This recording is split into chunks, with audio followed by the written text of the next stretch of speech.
قرض ایک صحابی پہ بڑا چڑھ گیا تو حضرت عبداللہ ابن مسعود سے کہنے لگے قرضہ بڑا چڑھ گیا. فرمانے لگے تمہیں وہ دعا نہ سکھاؤں جو ہمیں نبی پاک نے سکھائی ہے. فرمایا اگر تمہارے اوپر پہاڑ کے برابر بھی قرضہ ہوگا تو اللہ تمہارے قرضے کا بندوبست فرما دے گا. پر مسئلہ یہ ہے دعائیں یاد کرنی پڑتی ہیں اور پڑھنی پڑتی ہیں.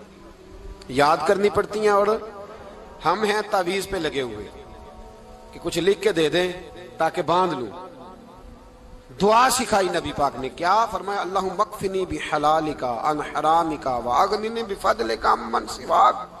فرمایا یہ دعا مانگا کرو اے اللہ مجھے کفایت کرنے والا رزق عطا فرما اور مجھے حرام سے بچا اور مجھے اپنے فضل کے ساتھ دوسروں سے بے نیاز کر دے. یعنی اس کا سادہ ترجمہ یہ ہے کہ اللہ بندوں کا محتاج نہ کر مجھے اپنا محتاج. فرمایا یہ دعا پڑھو ادائے قرض کے لیے. ادائے قرض کے لیے یہ دعا پڑھو. اللہ تبارک و تعالی پہاڑ کے برابر بھی قرضہ ہوگا تو تمہیں اللہ اس سے نجات عطا کر دے گا. نبی پاک صلی اللہ تعالی علیہ وسلم نے ایک حدیث میں غصے کی دعا بھی بتائی ہے. ویسے میرے خیال میں لوگوں کو غصہ نہیں آتا. آج کل غصہ نہیں آتا. لوگوں میں تکبر آ گیا ہے. اپنے سے چھوٹے پہ غصہ آتا ہے, اپنے سے تگڑے پہ کیوں نہیں آتا؟ جس آدمی نے گلی پہ خیرات مانگنے والے پہ غصہ کیا وہ ایس ایچ او صاحب پہ کیوں نہیں کرتا؟ غصہ تو غصہ ہے نا, سب پہ ہونا چاہیے, لیکن بڑا سمجھدار غصہ ہے. غریب آدمی کو دیکھ کے غصہ آتا ہے, امیر آتا ہے تو غصہ نکل جاتا ہے. تو میں تو کہتا ہوں لوگوں کو غصہ, اگر تجھے غصہ آتا ہے تو مار دیوار کے ساتھ ٹکر تیرے غصے کی سمجھ آئے. یہ کس قسم کا غصہ ہے جو غریب پہ ہی ہاتھ اٹھا رہا ہے؟ تو خدا را خیال فرما. غریبوں کے حق میں بڑا غصہ, مجبوروں کے حق میں بڑا غصہ, ماتحتوں پر. اور اگر چودھری صاحب آ جائیں تو پھر بہانہ بنا لیتے, کہتے غصہ تو مجھے بڑا آیا سی, پھر میں کیا میرے گھر آیا ہے, پھر بہانہ بنا لیا. ایسے نہیں کرو. نبی پاک صلی اللہ علیہ وسلم نے دعا سکھائی بخاری میں. فرمایا جب غصہ آئے تو پڑھا کرو اعوذ باللہ من الشیطان. آتی ہے نا دعا ماشاءاللہ, اعوذ باللہ من الشیطان. جب غصہ آئے تو یہ والی دعا پڑھ لیا کرو. نبی پاک علیہ الصلوۃ والسلام نے ارشاد فرمایا کہ جب تمہارے بھائی کو چھینک آئے نا تو چھینک آنے والے کو کہنا چاہیے الحمدللہ. چھینک آئے اس نے کیا کہنا ہے؟ یاد ہو جائے گا کیا کہنا ہے؟ الحمدللہ. اور جو سنے اس نے کہنا یرحمک اللہ. کیا کہنا ہے؟ یرحمک اللہ, اللہ تجھ پہ رحم کرے. یہ پڑھنا ہے اس میں. حضرت عبداللہ بن مبارک رحمۃ اللہ تعالی علیہ نا دریا کے کنارے کھڑے تھے, کشتی سے اترے تھے ابھی اور وہیں کھڑے تھے. تو ایک آدمی, دو چار لوگ کشتی میں کنارے سے آپ کے پاس سے گزرے تو ایک کو چھینک آئی, اس نے کہا الحمدللہ. اب سنت ہے کہ جواب دو یرحمک اللہ, اللہ تیرے اوپر رحم فرما. جواب دینا تھا لیکن وہ کشتی تیزی سے گزر گئی. حضرت عبداللہ بن مبارک رحمۃ اللہ تعالی علیہ نے ملاح کو بلایا. فرمانے لگے اس کشتی کا پیچھا کرنا ہے. وہ کہنے لگا سواریاں بیٹھیں گی تو جاؤں گا. اس زمانے میں جو پوری کشتی کا ایک سائڈ کا کرایہ تھا وہ 5 دینار تھا. فرمانے لگے تو نہ اس طرح کر, اسپیشل مجھے لے جا بٹھا کے. کیا لے گا؟ اس نے کہا 20 دینار لوں گا. فرمایا 20 ہی دوں گا. اس کشتی کا پیچھا کیا اور جس آدمی کو چھینک آئی تھی نا اس سے جا کے یرحمک اللہ کہا. اس نے جواب میں جزاک اللہ کہا. تو آپ فرمانے لگے میرا کام ہو گیا, واپس چل. ملا دنیا دار تھا, وہ سوچنے لگا. پہلے تو اس نے سوچا میرا کیا ہے, 20 دینار تو ان کے گئے ہیں. لیکن جب اترنے لگے نا تو 20 دینار دیے یا 20 درہم دیے.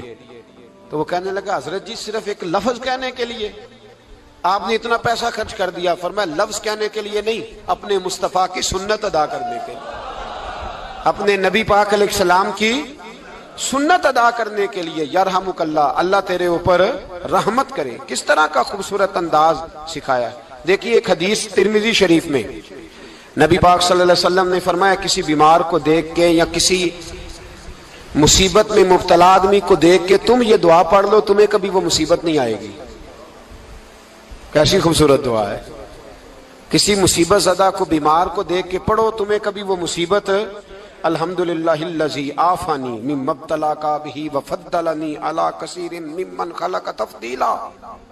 اللہ تعالیٰ کا شکر ہے جس نے مجھے اس مصیبت سے عافیت دی اور اس بیچارے کو یا تجھے اللہ نے مبتلا کیا اور اللہ نے مجھے اپنی بہت ساری مخلوق پہ فضیلت دی ہے، یعنی اللہ نے مجھے بڑا اچھا رکھا ہوا ہے یار، میں تو الحمدللہ بڑا اچھا ہوں، دیکھو بیچارہ۔ یعنی یہ دعا بھی ہے اور اپنے اوپر شکر ادا کرنے کا ایک۔ اعلیٰ حضرت فاضل بریلوی رحمت اللہ تعالیٰ علیہ کو نا گلے کے اندر چھوٹی چھوٹی 2 پھنسیاں نکل آئیں، تو اس زمانے میں طاعون کا مرض پھیلا ہوا تھا۔ ایک بڑے قابل حکیم کو لایا گیا، انہوں نے چیک کر کے کہا آپ کو تو طاعون ہو گیا ہے، فرمانے لگے چل دوڑ جا، مجھے طاعون نہیں۔ اس نے کہا جناب یہ گلے پہ بنا ہوا ہے اور سب کو پتا ہے آج کل پھیلا ہوا۔ فرمایا سب کو ہو سکتا ہے، مجھے نہیں ہو سکتا۔ کیوں؟ فرمانے لگے ایک بندے کو طاعون ہوا تھا تو میں نے اسے دیکھ کے وہ دعا پڑھ لی تھی جو نبی پاک نے بتائی ہے، لہذا حضور کا فرمان ہے تو مجھے ہر بیماری آ سکتی ہے پر یہ بیماری آ سکتی۔ وہ شخص کہنے لگا جی منہ میں بھی گلٹیاں چلی گئی ہیں، کھول نہیں رہا، کیا ہوگا؟ اعلیٰ حضرت نے کالی مرچ منگوائی، اسے پیس کے زبان کے نیچے رکھا تو ساری بیماری دور ہو گئی۔ فرمانے لگے بلاؤ نہ ذرا اس حکیم کو جو کہتا تھا طاعون ہو گیا ہے، وہ تو صحیح ہوتا ہی نہیں اتنی جلدی۔ فرمایا ہر چیز بدل سکتی ہے پر میرے نبی کا فرمان نہیں بدل سکتا، میرے رسول پاک علیہ السلام کا فرمان نہیں بدل سکتا۔ تو عزیز دوستو، نبی پاک، اب بڑی خوبصورت بات آئی، ساری خوبصورت تھی، بڑی پیاری بات آئی۔ دنیا میں سب سے حسین چہرہ اللہ نے اپنے رسول کو عطا فرمایا ہے۔ نبی پاک کا چہرہ بھی حسین ہے، مکھ چند بدر شاہ شانی ہے، متھے چمک دی لاٹ نورانی ہے، کالی زلف تے اکھ مستانی ہے، مخمور اکھی ہیں مد بھری۔ پیارا چہرہ ہے حضور کا، جتنا چہرہ پیارا تھا اتنے ہی حضور کے اخلاق بھی بڑے پیارے تھے۔ لیکن میرے نبی پاک علیہ السلام جب آئینہ دیکھتے، کیا دیکھتے؟ حضور جب آئینہ دیکھتے، ہمارے نوجوان بھی سارا دن آئینے کے آگے کھڑے رہتے، کبھی بال اس طرح کے بناتے ہیں کبھی اس طرح کے۔ تو میرا کئی دفعہ دل کرتا ہے کہ میں ان سے کہوں کہ تو آئینے کو کہہ رہا ہے جھوٹ بول، پر وہ کیسے بولے؟ تو کہہ رہا ہے آئینے کو کہ تو کیا سب سے پیارا تو ہی لگ رہا ہے، پر وہ کیسے بولے؟ اس نے تو سچ بتانا ہے۔ ان کو آئینہ جو دکھایا تو برا مان گئے۔ تو میرے عزیز یاد رکھیے گا، نبی پاک صلی اللہ علیہ وسلم بھی آئینہ دیکھتے۔ آئینہ دیکھنا حضور کی سنت ہے، کوئی سنت سمجھ کے آئینہ دیکھے گا تو ایک دفعہ دیکھنے پر 100 شہیدوں کا ثواب ملے گا۔ لیکن نبی پاک صلی اللہ علیہ وسلم آئینہ دیکھتے کیا کہتے؟ اللہم انت حسنت خلقی فحسن خلوقی۔ یا اللہ، یہ دیکھیں حضور نے ہمیں سکھایا ہے، یا اللہ جس طرح تو نے میری صورت اچھی بنائی ہے میری سیرت بھی اچھی بنا دے۔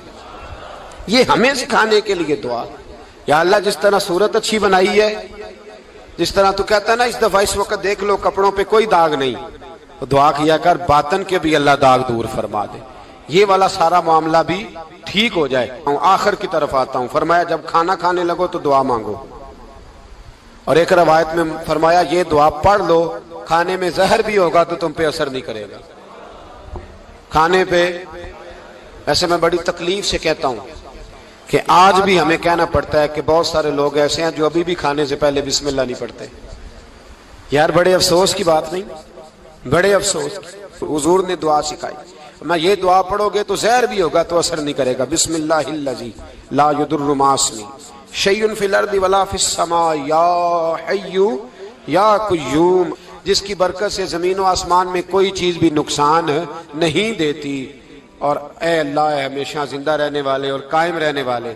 یہ نبی پاک علیہ السلام۔ اور ایک حدیث میں اور بھی دعا آئی ہے، بسم اللہ شریف تو خیر بخاری میں موجود ہے، مسلم میں موجود ہے، بسم اللہ والا برکت اللہ بھی ایک حدیث میں نبی پاک صلی اللہ علیہ وسلم نے ارشاد فرمایا۔ اور جب کھانا کھا چکے پھر کہا دعا مانگو، الحمدللہ الذی اطعمنا وسقانا وجعلنا من المسلمین۔ اللہ تعالیٰ کا شکر ہے جس نے ہمیں کھلایا بھی، پلایا بھی اور مسلمان بھی بنایا۔ حضرت مرزا مظہر جانے جانا فرماتے ہیں کہ بارش ہوئی تھی تازی تازی، دلی میں تازی تازی بارش ہوئی، ایک بابا لکڑی کے جوتے پہنے کھڑا ہوں، اللہ اللہ اللہ، اسی کسے دے کچھ بھی نہیں لگ دے، نہ کوئی ساڈا دردی۔ بابا مست ہو کے جا رہا، اللہ اللہ کرتا جا رہا۔ ایک طوائف اپنے کوٹھے سے اتر کے تو سیڑھیوں پہ بیٹھی تھی، ساتھ اس کا یار بھی بیٹھا تھا۔ بابا اپنی مستی میں جا رہا، تو بابا جی کے پیروں سے کچھ مٹی اڑی تو اس عورت کے کپڑوں پہ پڑ گئی، پرواہ نہیں، بزرگ گزر رہے۔ وہ یار اس کا دوڑا ہوا آیا، اس نے آ کے تھپڑ مارا، کا خیال نہیں سارے اس کے کپڑے آلودہ کر دیے، تو کدھر، تیرا دماغ نہیں ٹھیک؟ بابے نے نظر اٹھائی، کہا بیٹے میں نے دیکھا نہیں، چل اللہ تیرا بھلا کرے، تو نے بدلہ لے لیا۔ بابا جی چپ کر کے، وَإِذَا خَاطَبَهُمُ الْجَاهِلُونَ قَالُوا سَلَامًا، چپ کر کے گزر گئے۔ ٹھنڈ کا موسم تھا، بارش تازہ ہوئی تھی، حلوائی دودھ کاڑ رہا تھا، اس نے بٹھایا بابا جی کو پھٹے پہ، پیالہ پکڑا، دوڑ کے آگے بڑھا، بزرگ آ گئے، آئیے بیٹھیے، دودھ کا گرم گرم پیالہ شکر ڈال کے دیا، بابا جی نے دودھ پیا، پھر نظر جھکی، پھر رنگ بدلا، کہنے لگے مالک تو کتنا بے نیاز ہے، کہیں تھپڑ مرواتا ہے، کہیں دودھ پلاتا ہے، تیری بے نیازی ہے نا، ادھر تھپڑ مروایا، یہاں دودھ پلایا، تو ہی جانتا ہے تیرے رنگ کیا ہے۔ ابھی بابا وہیں بیٹھا تھا، دوڑے آئے پیچھے سے لوگ، شور ہوا، بابے کو دبوچ کے وہاں لے گئے جہاں اس نوجوان نے تھپڑ مارا تھا، کہا تو اللہ کا بندہ ہے، اللہ کے بندے بد دعا تو نہیں دیتے؟ ہوا کیا؟ کہا تو نے بد دعا دی ہے؟ کہا نہیں دی، بات بتاؤ۔ کہنے لگے اس نے تجھے تھپڑ مارا ہے، چھت پہ چڑھا ہے، پیر پھسلا ہے، گردن کے بل گرا ہے، منکا ٹوٹ گیا، مر گیا ہے، تو نے بد دعا دی ہے۔ بابا جی کہنے لگے یار میں نے تو دوسرا لفظ بھی نہیں کہا، بھلا ہو کہہ کے گزرا ہوں، میں نے نہیں بد دعا دی۔ کہا تو نے دی ہے تبھی تو مر گیا۔ کہا نہیں دی۔ کہا بابا تو بزرگ آدمی ہے، سچ بول۔ تو بابا جی کہنے لگے سچ سنو، پھر میں آ رہا تھا، میرے پیروں سے مٹی اڑی، اس کے یار کے کپڑوں پہ پڑی، اسے برا لگا، اس نے مجھے مارا، جب اس نے مجھے مارا تو میں کوئی لاوارث تو نہیں تھا، جب اس نے مجھے مارا تو میں کوئی لاوارث تو نہیں تھا، مجھے دشمنوں نہ چھیڑو، میرا ہے کوئی جہاں میں ابھی پکار لوں گا، نہیں دور ہے مدینہ، اس نے مجھے مارا تو میں کوئی لاوارث تھا کہ میرا بدلہ کوئی نہ لیتا، اس نے مجھے مارا ہے تو میرے یار کو برا لگا تو اس نے اسے مار دیا ہے، میری تو غلطی کوئی نہیں، یاروں کا جھگڑا ہے، یہ تو دوستوں کا جھگڑا ہے، یہ تو یاروں کا جھگڑا ہے، کوئی غلطی نہیں میری، کوئی غلطی نہیں، خش خش جنہ قدر نہیں میرا، اے میرے صاحب نو وڈیائیاں، میں تے گلیاں دا روڑا کوڑا، میں گلیاں دا روڑا کوڑا، میں نو محل چڑھایا ہے سائیاں، میں نو محل چڑھایا ہے سائیاں۔ فرمایا اس نے مجھے لاوارث سمجھا تھا کہ تھپڑ مار کے گزر جائے، میرا کو پوچھے گا ہی نہیں۔ میرے رسول پاک علیہ السلام کے بارے میں رب فرماتا ہے ابھی میں تو تیرے ہوتے ہوئے کافر کو سزا نہیں دیتا کہ تو موجود ہے۔ یاد رکھیں حضرت فضیل بن عیاض فرماتے ہیں ایک جوان تھا، مسجد میں آیا، لوگوں سے کہنے لگا روٹی کھلاؤ، کسی نے توجہ نہ کی، اس نے کہا میں رب بتانے والا ہوں، میری طرف دیکھو تو صحیح، کسی شخص نے خیال ہی نہ کیا۔ پھر اس نے کہا یار تھوڑا سوچو، نمازیوں سے کہا، اہل علاقہ سے کہا، انہوں نے کہا تیری طرح کے بڑے درویش دیکھیں۔ مسجد کے محراب میں وہ رب کریم کا بندہ انتقال کر گیا، جب فوت ہو گیا نا، لوگوں کا مزاج ہے بیمار کو دوائی نہیں دیتے، جنازے پہ وقت پہ پہنچ جاتے، جب کوئی گر رہا ہوتا ہے تو سہارا کوئی نہیں دیتا، جب کوئی گر جاتا ہے ٹانگ ٹوٹ جاتی ہے تو تیمارداری کو زمانہ پہنچ جاتا ہے۔ اور بزرگ وہ نوجوان اللہ کا نیک بندہ مسجد کے محراب میں فوت ہو گیا۔ حضرت فضیل ابن عیاض کہتے ہیں امام صاحب نے اعلان کیا چندہ دو، کوئی لاوارث فوت ہو گیا، کفن دینا۔ چندہ کٹھا ہوا، کفن خریدا، جنازہ پڑا، عشاء کے بعد دفن کر کے آئے۔ فجر کی نماز کے لیے جب امام اور مؤذن مسجد میں آئے تو چیخیں مارنے لگے، تڑپنے لگے، دور دور تک آوازیں پھیل گئی، دنیا دوڑی آئی، کیا ہوا؟ کہنے لگے وہ جو تم نے کفن پہنایا تھا وہ یہاں پڑا ہوا ہے، اور دیکھو کفن پہ تحریر لکھی ہے۔ تحریر کیا ہے؟ عرش کے مالک نے فرمایا میرے دوست نے روٹی مانگی تم نے دی نہیں، اس نے تمہیں میرے قریب کرنے کے لیے اپنی طرف توجہ کرائی، تم نے کی نہیں، اور میرا یار تمہارے کفن کا محتاج تھا، سنبھال کے رکھو اپنا کفن، میں نے اسے جنت کا لباس عطا فرما دیا، سنبھال کے رکھو، یہ کوئی لاوارثوں کا ٹولہ ہے۔ یاد رکھیں جو وارث والے ہیں، وارث والے ان کا رنگ اور ہے، جو ماننے والے ہیں ان کا مزاج اور ہے، اپنی زندگی لاوارثوں کی طرح۔ اللہ تعالیٰ اپنے بندوں سے بڑی ہی محبت فرماتا ہے، بغیر طلب کے، بغیر دعا کے رزق، مال، اولاد، صحت، عافیت، دوست، احباب، ماں باپ، یہ سب نعمتیں اللہ بغیر طلب کے بندوں کو عطا فرماتا ہے۔ اللہ تبارک و تعالی اپنے بندوں کے حق میں رحمت والے فیصلے کرتا ہے، درگزر والا معاملہ فرماتا ہے۔ جگہ جگہ قرآن مجید میں اللہ تعالیٰ نے اپنے بندوں پر رحمت کرنے کا ذکر فرمایا ہے۔ ان اللہ یغفر الذنوب جمیعا، فرمایا بے شک رب تمہارے سارے ہی گناہ معاف فرما دے گا، تم نا امید نہ ہونا، وہ معاف کر دے گا تمہیں۔ قرآن مجید میں فرمایا ان اللہ بالناس لرؤوف الرحیم، بے شک اللہ اپنے بندوں پر بڑا ہی مہربان اور نہایت ہی رحم کرنے والا، رؤوف اور رحیم ہے، بڑا مہربان ہے، کرم فرماتا ہے۔ اللہ تعالیٰ اپنے بندوں سے بڑا جلد راضی ہو جاتا ہے، وہ اپنے بندوں کو بہت زیادہ مشقت میں نہیں ڈالتا، وہ اپنے بندوں سے اپنی نعمتوں کا بدلہ نہیں چاہتا، بہت سخت مشقت والی عبادتیں نعمتوں کے بدلے نہیں چاہتا، وہ بڑی جلدی رحم فرماتا ہے۔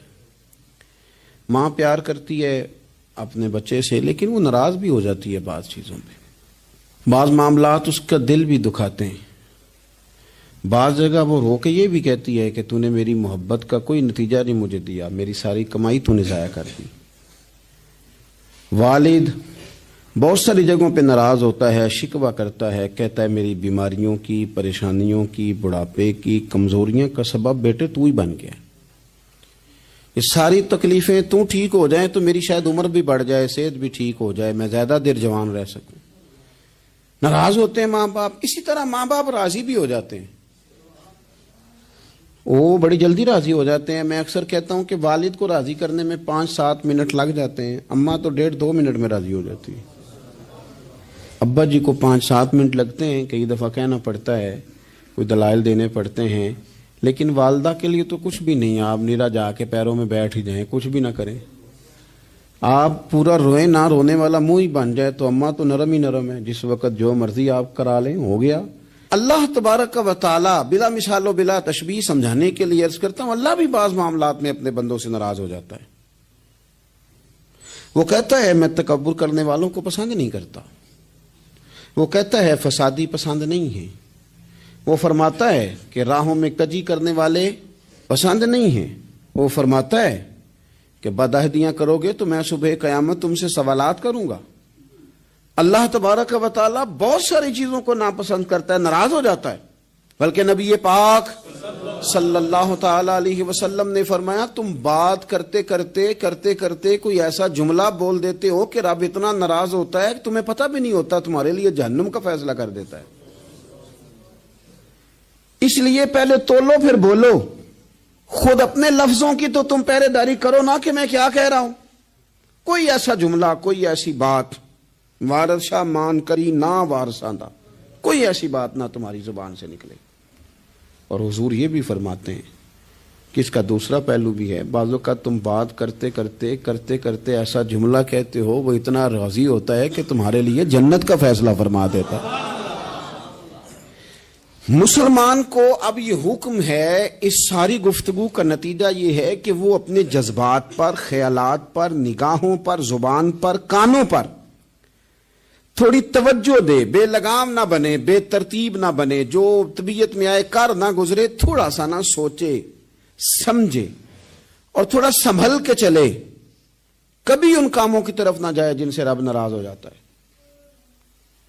ان کاموں کی طرف بڑھے جن سے اللہ راضی ہوتا ہے۔ میرے نبی پاک صلی اللہ تعالی علیہ وآلہ وسلم نے ارشاد فرمایا، بعض احادیث میں لفظ یہ ہیں کہ اللہ اپنے بندوں کو دیکھ کے مسکراتا ہے جو اس کی شان کے لائق ہے۔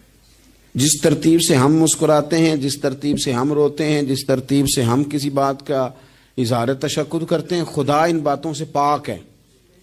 اب بہت ساری حدیثوں میں آیا کہ وہ مسکراتا ہے، تو کیا مطلب ہے مسکرانے کا؟ تو علماء تفسیر نے لکھا ہے مسکرانے کا مطلب یہ ہے کہ وہ بڑا ہی راضی ہوتا ہے اپنے بندے سے، بڑا راضی ہوتا ہے، یہ مطلب ہے۔ ایک تو مسکرانے کا مطلب یہ کہ وہ بڑا راضی ہو گیا، وہ مسکرا دیا اپنے بندے پہ، اور ایک اس کا معنی خود نبی پاک صلی اللہ تعالی علیہ وسلم نے بیان فرمایا۔ مسند امام احمد بن حنبل میں حدیث ہے، حضور سید عالم علیہ السلام سے صحابہ نے پوچھا، یا رسول اللہ شہید تو بڑے لوگ ہوتے ہیں، شہیدوں میں افضل کون ہے؟ تو اللہ کے حبیب علیہ السلام فرمانے لگے، وہ والا بندہ جو ڈٹ گیا تھا کافروں کے مقابلے میں، وہ ہلا نہیں، پوری طرح ڈٹ کے جو لڑا وہ شہداء میں افضل ہے۔ حضور فرماتے ہیں وہ جنت کے بالا خانوں میں سیر کرے گا اور رب اسے دیکھ کے مسکرائے گا. رب اسے دیکھ کے مسکرائے گا. اللہ تعالیٰ مسکراتا ہے اسے دیکھ کے. اور اگلے جملے میں حضور نے وضاحت کر دی, فرمایا جب رب دنیا میں کسی پر مسکراتا ہے نا تو اس کا معنی یہ ہے کہ قیامت میں پھر اللہ اسے حساب کو ہی نہیں لے گا. جس پر اللہ دنیا میں مسکرا دیا اس سے کوئی حساب, تو وہ کام ڈھونڈنے چاہیے نا جس سے اللہ مسکرائے. ویسے کبھی ہم ایسا کرتے ہیں کہ نہیں کہ کسی کو راضی کیا جائے؟ یہ کام ہم کرتے ہیں کہ ہماری کمپنی کا جو سربراہ ہے وہ ہم سے راضی رہے. جس ادارے میں ہم پڑھاتے ہیں اس ادارے کا بڑا ہم سے راضی رہے. یہ کرتے ہیں ہم, اس کے لیے کچھ نہ کچھ ہیلے بہانے ہم کرتے ہیں. برادری, قبیلہ, علاقہ, بستی, لوگ کسی طریقے سے ہمارے ساتھ مطمئن رہیں, کرتے ہیں نا یہ سارے کام. اس میں تھوڑی مشکل بھی ہمیں آتی ہے لیکن کرتے ہیں. کیا کریں, گھر میں بھی کئی دفعہ ایسا ماحول بنانا پڑتا ہے. چلیں ایک اور میٹھی مثال دیتے ہیں, زیادہ سمجھ میں آئے گی. چھوٹا بچہ خوش رہے, آپ اس کے لیے محنت نہیں کرتے. وہ چھوٹا ہے, اس کو خوش کرنا فرض ہے ابا پہ, لیکن وہ کہتا ہے کہ میں نے موٹر سائیکل لینا ہے. چھوٹا ہے, چلا ہی نہیں پائے گا, تو ابا پھر اسے راضی کرتا ہے, کہتا ہے بیٹے چھوٹا سائیکل لے لے, چل میں تجھے اڑانے والا جہاز لے دیتا ہوں. مقصود کیا ہے کہ اس کو ناراض نہیں کرنا, یہ روئے نہ, اس کا دل نہ ٹوٹے.